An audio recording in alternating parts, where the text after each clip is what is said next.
Good day everyone. So today we'll be discussing about the sleep-wake disorders and with me is my partner Miss Normina K. Mola. For this topic, we will be discussing um, insomnia disorder, hypersomnolence disorder, narcolepsy, breathing-related sleep disorders, circadian rhythm sleep-wake disorders, non-rapid eye movement or the NREM sleep arousal disorders, and the nightmare disorder. For the intended learning outcomes, first we should be able to identify differential diagnosis of sleep-wake complaints and to clarify when referral to a sleep specialist is appropriate for further assessment and treatment planning. So, individuals with sleep-wake disorders typically present with sleep-wake complaints of dissatisfaction regarding the quality, timing, and amount of sleep. In the DSM-5, it presents an effort to simplify sleep-wake disorders classification and thus aggregates diagnosis under broader, less differentiated labels. International Classification of Sleep Disorders in the third edition elaborates on numerous diagnostic subtypes, reflects the signs and opinions of the sleep specialist community, and has been prepared by and for sleep specialists. For its co-occurring disorders and differential diagnosis, sleep disorders are often accompanied by depression, anxiety, and cognitive changes that must be addressed in treatment planning and management. So, just like what other disorders, they may be occurring or comorbid with other disorders.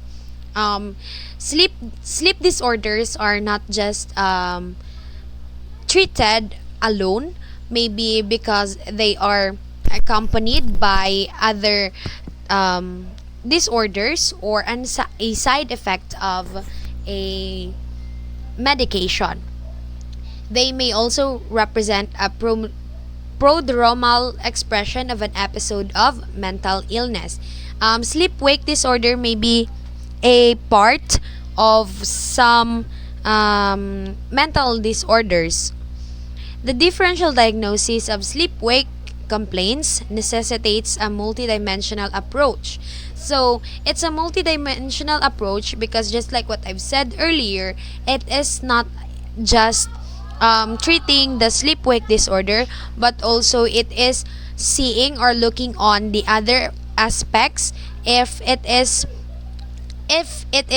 a sleep-wake disorder alone or an effect of other medication or part or just a symptom of other mental illness.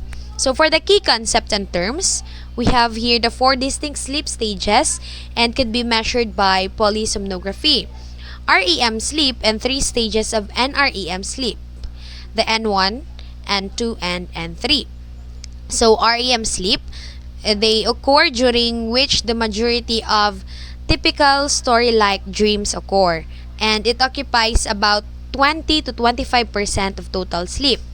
For the NREM sleep stage 1 or the N1 is a transition from wakefulness to sleep and occupies about 5% of time spent asleep in healthy adults.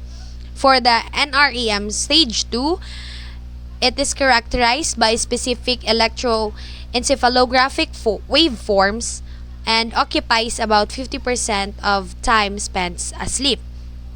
For the stage 3, it is the deepest level of sleep and occupies about 20% of sleep time in healthy younger adults. So we have the some words or key terms here. For we have the sleep continuity. It refers to the overall balance of sleep and wakefulness during a night of sleep. And sleep latency is the amount of time required to fall asleep, while wake after sleep onset is the amount of awake time between initial sleep onset and the final awakening or It is the total awakening of a person after a sleep.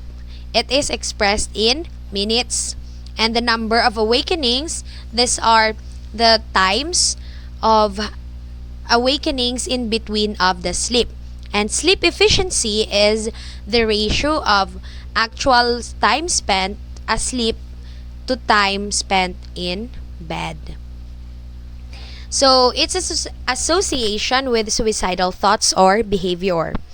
A review of multiple studies found that the symptom of insomnia may increase the risk for suicidal thoughts, suicidal behavior, and death, even after adjustment for depression, and the nightmares increase risk for suicidal thoughts and behavior. In teenagers, less than 8 hours of sleep is associated with increased risk of self-harm, suicidal thoughts, and suicidal behavior. So let's move on to the insomnia disorder. What most of us understand by insomnia in this is this: sleep that is too brief or is unrestful. Some people with insomnia may not realize just how tense they are. Some cases may start as insomnia secondary to another medical condition, such as pain from a broken hip. The hip heals, but the patient has become accustomed to the idea of being unable to sleep at night. In other words, insomnia can be learned behavior.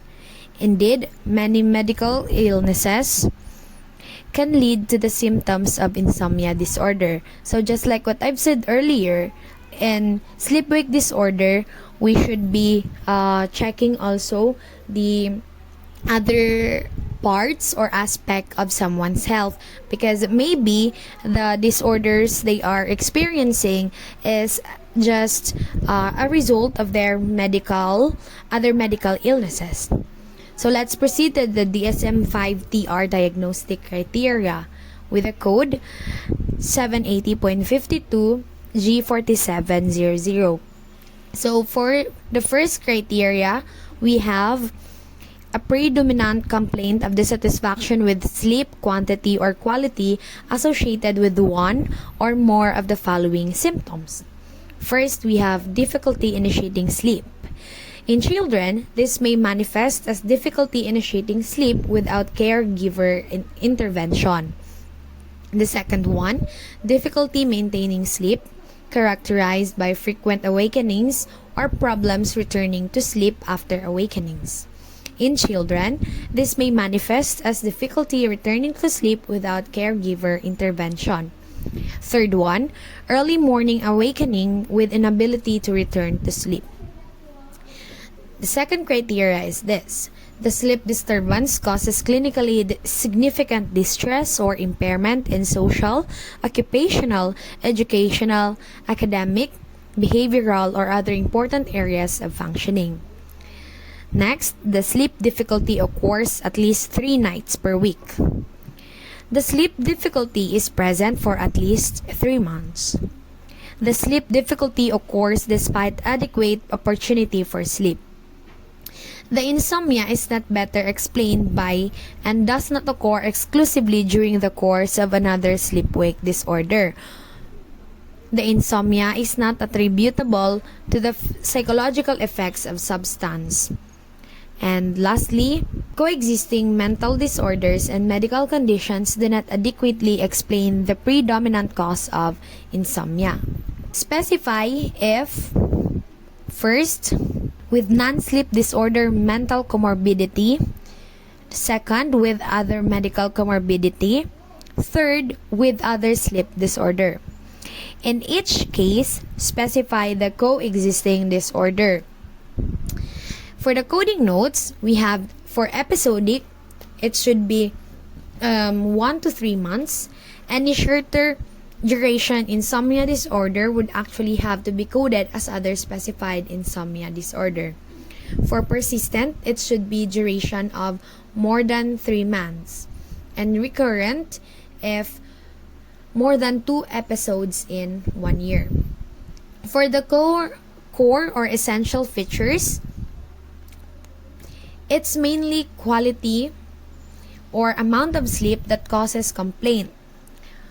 First, the trouble getting to sleep, staying asleep, or awaking too early without again falling asleep. Occasionally, sleep is just plain not refreshing. The following day, the patient feels fatigued, grumpy, or has poor concentration or otherwise impaired functioning. So, for example, you sleep around 8 p.m. and then you woke up around 3 a.m. unintentionally. And you have the difficulty to go back to sleep. Then in the morning you feel so stressed or you feel so tired even if you have sleep naman din. And that also causes us to have a poor concentration, because most of the time we feel so sleepy, and which contribute to our impaired functioning. For the prevalence, most prevalent of all sleep disorders. And this is more prevalent among females than males.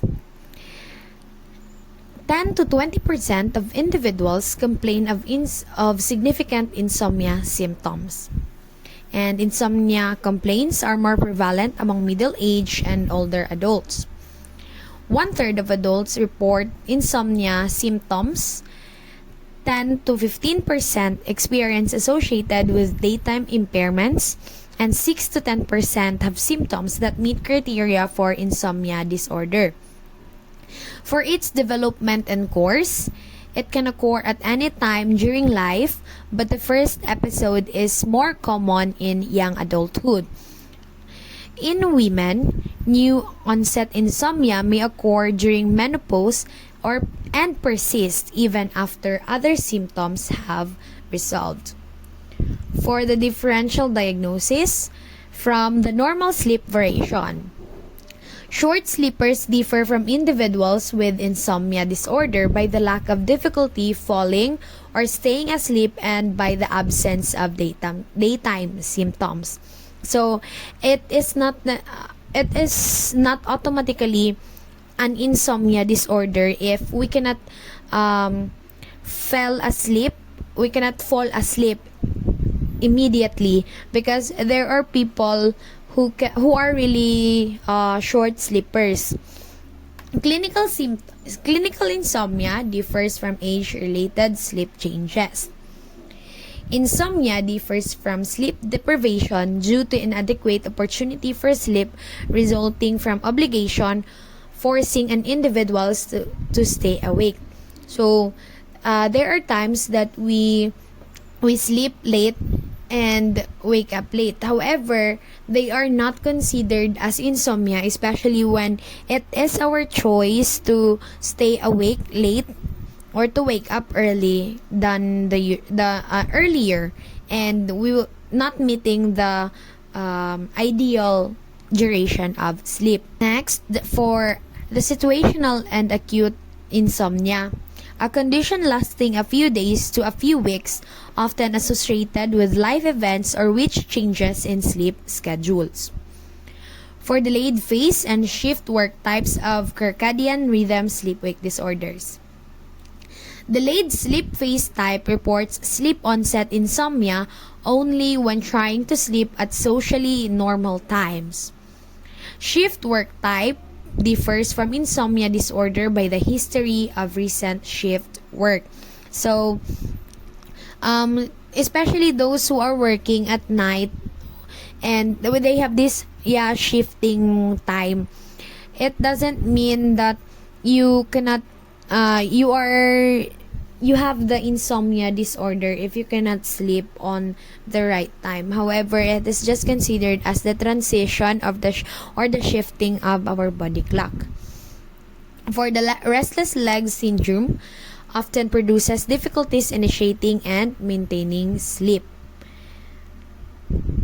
Breathing-related sleep disorders. Individuals with breathing-related sleep disorders have a history of loud snoring, breathing pauses during sleep, and excessive daytime sleepiness. For the narcolepsy, may cause insomnia complaints but is distinguished from insomnia disorders by the predominance of symptoms of excessive daytime sleepiness, cataplexy, sleep paralysis, and sleep-related hallucinations. For parasomnias, behavioral events dominate the clinical picture. And substance or medication-induced sleep disorder insomnia type. This is distinguished from insomnia disorder by the fact that a substance is related to insomnia. For its comorbidity, common comorbidity of many medical conditions and chronic pain conditions. So just like what I've said earlier, insomnia is somehow comorbid with other medical conditions. They might be a side effect of the medications that we are taking. Frequent comorbid of a mental disorder, particularly bipolar, depressive, and anxiety disorders. It is very common that when a person is depressed or experiencing anxiety, they will have a difficulty in sleeping, in initiating sleep, or in maintaining the sleep. Individuals may misuse medications or alcohol to help with nighttime sleep, anxiolytics for anxiety, and caffeine for other stimulants for fatigue. So, comorbid with other drug-related medication or disorder, because there are people who use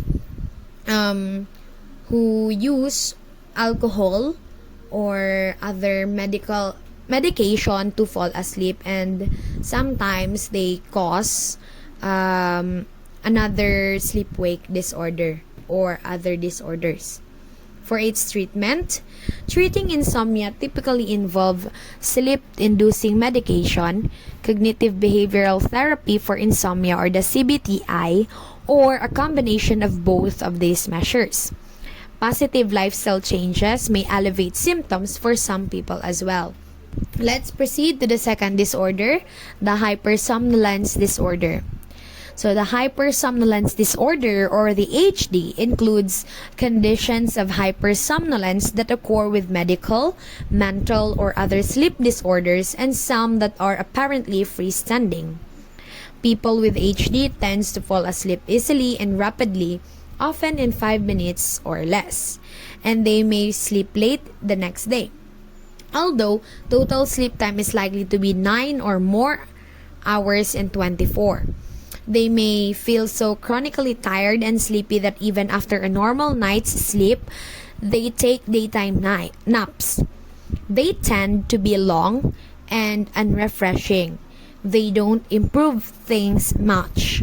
Such people tend to have trouble awakening in the morning, and they may be groggy and have peculiar problems with disorientation, memory, and alertness. In their state of reduced alertness, they may behave more or less automatically, performing behaviors for which they have poor later recall. For its diagnostic criteria for the DSM-5-TR, with a code of 780.54 and the G47.10. First criteria: self-reported excessive sleepiness despite a main sleep period lasting at 7 hours with at least one of the following symptoms. Recurrent periods of sleep or lapses into sleep within the same day. A prolonged main sleep episode of more than 9 hours per day is non-restorative. Difficulty being fully awake after abrupt awakening. So for the first symptom, recurrent periods of sleep or lapses into sleep within the same day. Like, we just woke up and then for the next hour or minutes, we are sleepy again and there's that urge to sleep. Prolonged main sleep episode that we sleep at night more than 9 hours, yet we feel so tired the next day. And difficulty being fully awake after abrupt awakening. So, like, we just woke up and then it's abrupt, but it is very difficult for us to be fully awake. Like they say, half awake and half asleep. The second one, the hypersomnolence occurs at least 3 times per week for at least 3 months. The hypersomnolence is accompanied by significant distress or impairment in cognitive, social, occupational, or other important areas of functioning. The hypersomnolence is not better explained by and does not occur exclusively during the course of another sleep disorder. The hypersomnolence is not attributable to the physiological effects of a substance, and coexisting mental and medical disorder do not adequately explain the predominant complaint of hypersomnolence. In diagnosing, we should also specify if acute, subacute, or persistent. When we say acute, this is under 1 month. And for the subacute, we have a duration of 1 to 3 months. And for the persistent, it has a duration of more than 3 months. We should also specify if with mental disorder, with medical condition, with another sleep disorder, and we don't make the diagnosis at all if hypersomnolence occurs only with another sleep disorder. Note that in each case, code the coexisting disorder and specify its severity, depending on number of days with difficulty maintaining daytime alertness. We have these 3 specifications: the mild, moderate, or severe. In mild, it should be under 1 to 2 days a week. For moderate, 3 to 4 days a week. And severe, more than 5 days a week.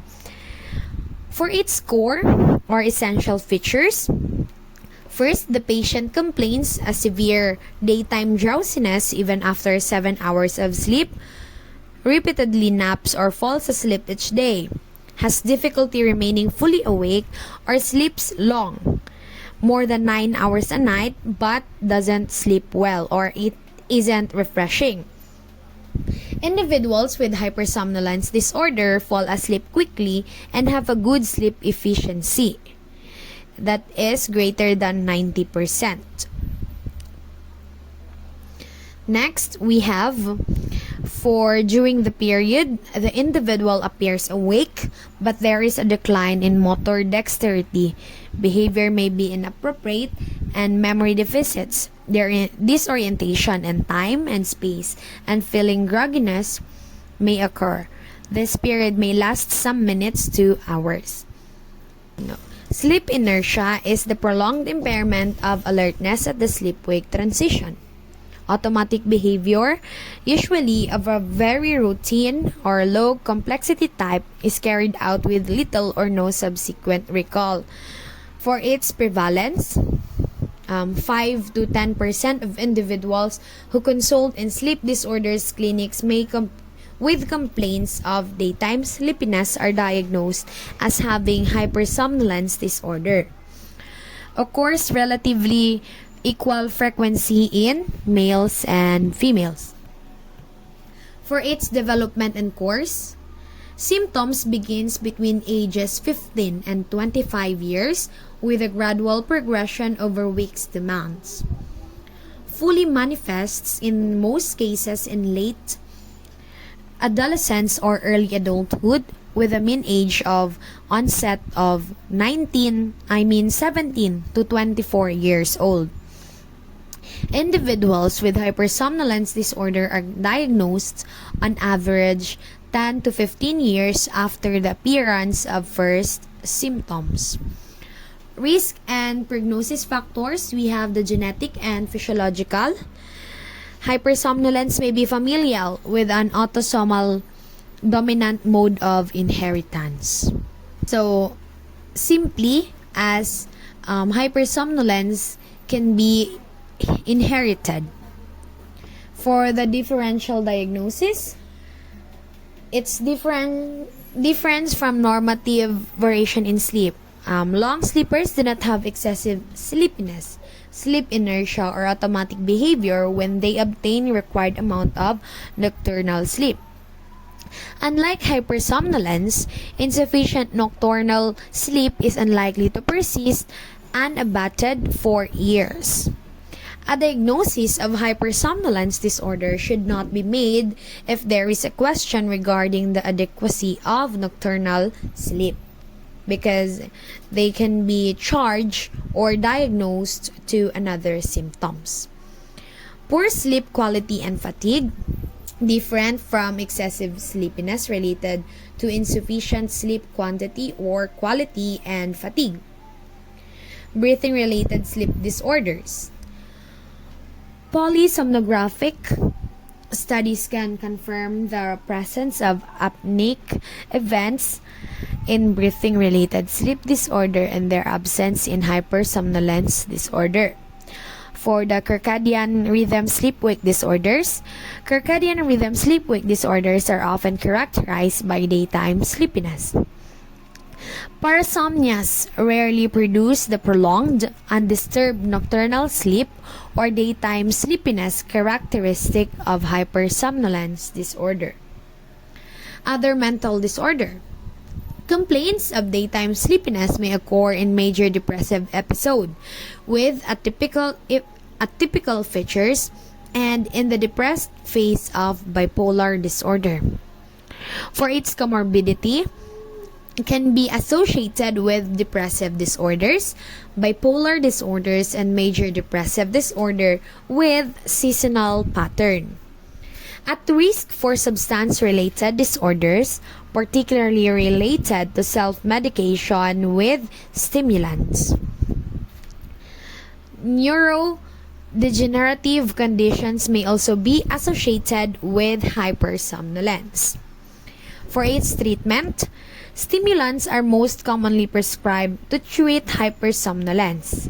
Examples of these medications include amphetamine, methylphenidate, and modafinil. Additional drugs used to treat hypersomnolence include clonidine, levodopa, bromocriptine, antidepressants, and monoamine oxidase inhibitors. In addition to medications, a doctor may recommend making changes to persons' sleep hygiene to help them a good night's sleep. And let's proceed to the next disorder, the narcolepsy. Narcolepsy is a syndrome of excessive sleepiness that has been recognized since 1880s. The classic presentation includes 4 symptoms. First, the sleep attack. Second, cataplexy. Third, hallucinations. And the fourth one is the sleep paralysis. Most people don't have all of these symptoms, though the clinical picture can appear strange enough that patients are sometimes mistakenly diagnosed as having a non-sleep related mental disorder. For its diagnostic criteria, first, the recurrent periods of an irrepressible need to sleep, lapsing into sleep, or napping occurring within the same day. This must have been occurring for at least 3 times per week over the past 3 months. The presence of at least one of the following. First, the episode of cataplexy defined as either A or B, occurring at least few times per month. So for category A, we have in individuals with long-standing disease, brief episodes of sudden bilateral loss of muscle tone with maintained consciousness that are precipitated by laughter or joking. The second one, in children or individuals within 6 months onset, spontaneous grimaces or jaw-opening episodes with tongue thrusting or a global hypotonia without any obvious emotional triggers. Hypocretin deficiency as measured using cerebrospinal fluid hypocretin 1 immunocreativity values. Low CSF levels of hypocretin 1 must be observed in the context of acute brain injury, inflammation, or infection. Nocturnal sleep polysomnography showing rapid eye movement, sleep latency less than or equal to 15 minutes, or multiple sleep latency, test showing a mean sleep latency less than or equal to 8 minutes and 2 or more sleep onset REM period. Specify if for the code G47.419-34700, it is narcolepsy without cataplexy with hypocretin deficiency. G47.411 or the 347.01, narcolepsy with cataplexy but without hypocretin deficiency, or it is rare. For the G47.419 or the 34700, autosomal dominant cerebral ataxia, deafness, and narcolepsy or autosomal dominant narcolepsy, obesity, and type 2 diabetes. And the third one, narcolepsy secondary to another medical condition. Lastly, G47.8, other specified sleep-wake disorder, narcolepsy with cataplexy with hypocretin deficiency or other specified sleep-wake disorder, narcolepsy with cataplexy with unknown hypocretin status. Specifying its severity with as mild, moderate, or severe. For mild cataplexy, under once a week or only 1 to 2 naps per day. Moderate cataplexy 1 to 7 times per week, multiple naps per day, and troubled nighttime sleep. For the severe specification, cataplexy that is resistant to medications, multiple attacks per day, and troubled nighttime sleep. For its core or essential features, the patient cannot resist attacks of daytime sleep, which are associated with cataplexy, low cerebrospinal fluid hypocretin, and decreased REM sleep, latency and nighttime polysomnography. Cataplexy is usually associated with strong emotions such as laughter. Sleepiness and narcolepsy are recurrent daytime naps or lapses into sleep. Narcolepsy generally produces cataplexy, which most commonly presents as brief episodes of sudden bilateral loss of muscle tone participated by emotions, typically laughing or joking. Individuals are awake and aware during cataplexy. In children close to onset, genuine cataplexy can be atypical, affecting primarily the face, causing grimaces or jaw opening with tongue thrusting. For its prevalence, it is persistent depressive disorder is effectively an amalgam of DSM-4, dysthymic disorder, and chronic major depressive episode. The 12-month prevalence in the United States is approximately 0.05% for persistent depressive disorder and 1.5% of chronic major depressive disorder. Development and course.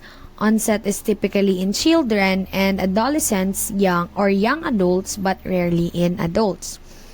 Peaks of onset are suggested at ages 15 to 25 years and ages 30 to 35 years. Young children and adolescents with narcolepsy often develop aggression or behavioral problems secondary to sleepiness and or nighttime sleep disruption. For its differential diagnosis from other hypersomnias, hypersomnolence and narcolepsy are similar with respect to the degree of daytime sleepiness, age at onset, and stable course over time, but can be distinguished based on distinctive clinical and laboratory features. Sleep deprivation and insufficient nocturnal sleep. Sleep deprivation and insufficient nocturnal sleep are common in adolescents and shift workers. Sleep apnea syndromes. Obstructive sleep apnea is more frequent than narcolepsy. Cataplexy may be overlooked or absent. and the individual is assumed to have obstructive sleep apnea, unresponsive to usual therapies. For major depressive disorder, cataplexy is not present in depression. Conversion disorder, atypical features such as long-lasting cataplexy or unusual triggers may be present in conversion disorder. Attention deficit or hyperactivity disorder or other behavioral problems. In children and adolescents, sleepiness can cause behavioral problems including aggressiveness and inattention, leading to a misdiagnosis of ADHD. Seizures in young children, cataplexy can be misdiagnosed as seizures. Chorea and movement disorders. Some children may have an overlapping movement disorder close to onset of the cataplexy. Schizophrenia, in the presence of florid and vivid hypnagogic hallucinations, individuals may think these experiences are real, a feature that suggests schizophrenia. For its comorbidity, narcolepsy can co-occur with bipolar depressive and anxiety disorders, and in rare cases with schizophrenia. Narcolepsy is also associated with increased body mass index or obesity, especially when the narcolepsy is untreated. Treatment. There is no cure for narcolepsy, but medication and lifestyle modifications can help you manage the symptoms. Medications of narcolepsy include stimulants, selective serotonin reuptake inhibitors or serotonin and norepinephrine reuptake inhibitors, tricyclic antidepressants or sodium oxybate or Xyrem,